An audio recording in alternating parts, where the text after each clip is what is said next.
दोस्तों, आज हम बात करेंगे हमारे खुद के सुपर कंप्यूटर, हमारे शरीर के सबसे इम्पोर्टेंट ऑर्गन, जिसके बिना हम कुछ पल भी जीवित नहीं रह सकते, जिसका नाम है ब्रेन यानी कि मस्तिष्क। हमारे पूरे शरीर का यानी कि सभी इंद्रियां जैसे कि नाक, कान, आँख इत्यादि अंगों को नियंत्रित करने का काम हमारा ब्रेन करता है।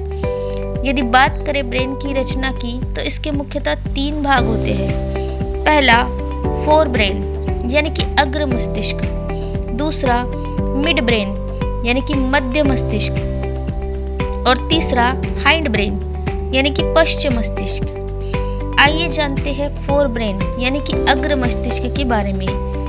तो इसके भी कुछ भाग होते हैं। इसके मुख्यतः 3 भाग होते हैं, जिसका नाम है सेरेब्रम, दूसरा थैलेमस, तीसरा हाइपोथैलेमस। लेकिन आगे बढ़ने से पहले हमारे चैनल को सब्सक्राइब करना ना भूलें। तो आइए जानते हैं सेरेब्रम के बारे में। सेरेब्रम हमारे अग्र मस्तिष्क का सबसे बड़ा भाग होता है और यह सबसे ज़्यादा फंक्शन परफॉर्म करता है। इसका काम होता है स्पर्श का ज्ञान करवाना, जैसे कि गर्म, ठंडा, सख्त, गरम, इन सभी चीज़ों का ज्ञान करवाना। हमें विजन का ज्ञान करवाना, किसी की आवाज़ का ज्ञान करवाना, इंटेलिजेंस यानी कि तर्क का ज्ञान करवाना, हमारी भावनाएं जिसे हम इमोशन कहते हैं, या फिर हमारे मूवमेंट को कंट्रोल करना, जैसे कि उठना, बैठना इत्यादि काम सेरेब्रम करता है।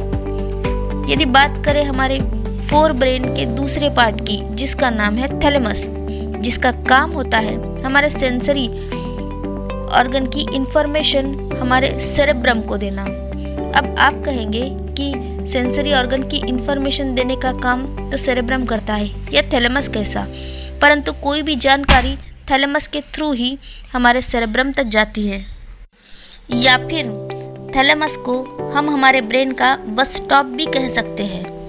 तो चलिए जानते हैं फोर ब्रेन के तीसरे भाग यानी कि हाइपोथैलेमस के बारे में।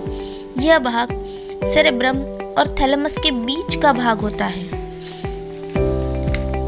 हमारी भावनाएं जैसे कि भूख, प्यास, गुस्सा इत्यादि का एहसास करवाने का काम हमारा हाइपोथैलेमस हमें करवाता है।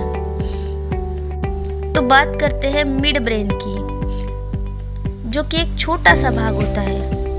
यह हाइंड ब्रेन और फोर ब्रेन के बीच का भाग होता है। यदि इसके कार्य को देखें तो यह रिफ्लेक्स मूवमेंट को कंट्रोल करवाने का काम करता है, जो हमें हमारे सेंसरी ऑर्गन से मिलते हैं। जैसे कि यदि हमें कोई धक्का दे तो हम बचने की तुरंत कोशिश करते हैं और किसी चीज़ को पकड़ लेते हैं। कुछ चुभने पर हम तुरंत उस अंग को पीछे ले लेते हैं।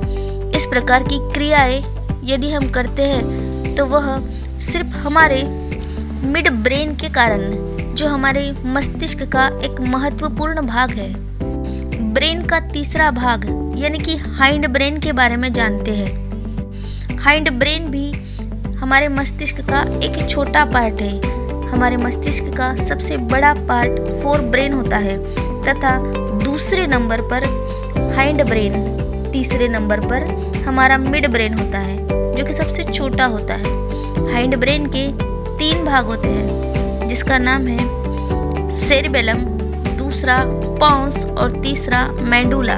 आइए एक एक करके इनके कार्यों को जानते हैं। सेरिबेलम, इसका काम होता है हमारे शरीर में बैलेंस को बनाना, वॉलंटरी मूवमेंट को कंट्रोल करना।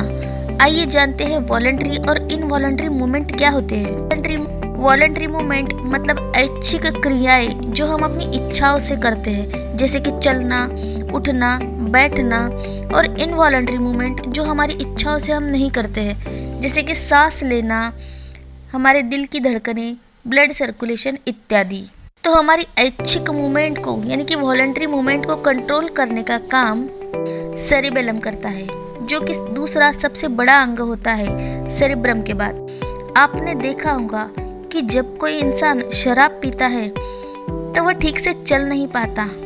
इसका कारण होता है उसके सेरिबेलम का ठीक से काम न करना। बात करें पॉन्स की, तो पॉन्स कंट्रोल करता है हमारे स्लीप, हमारे ब्रीदिंग पैटर्न इत्यादि को। वजह से हमारे शरीर का एयर प्रेशर मेंटेन रहता है।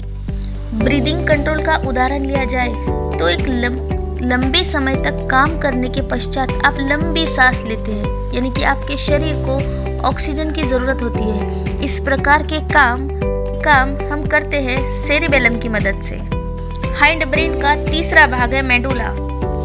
आइए बात करते हैं हाइंड ब्रेन के तीसरे भाग मेडुला की। तो यह हमारे इनवॉलेंट्री मूवमेंट को कंट्रोल करता है, जिसे हम ऑटोमेटिक एक्शन भी कहते हैं, जैसे कि breathing, blood circulation, heart rate, swallowing आदि कंट्रोल करने का काम हमारा मेडुला करता है। इतने सारे काम एक साथ करने वाला हमारा ब्रेन शरीर की एनर्जी का लगभग 20% इस्तेमाल करता है, जबकि इसका वजन हमारे शरीर के वजन के लगभग 2% ही होता है। ब्रेन की यह जानकारी आपको कैसी लगी कमेंट बॉक्स में ज़रूर बताएं, और आगे किस ऑर्गन की जानकारी जानना चाहेंगे ये भी बताएं। धन्यवाद।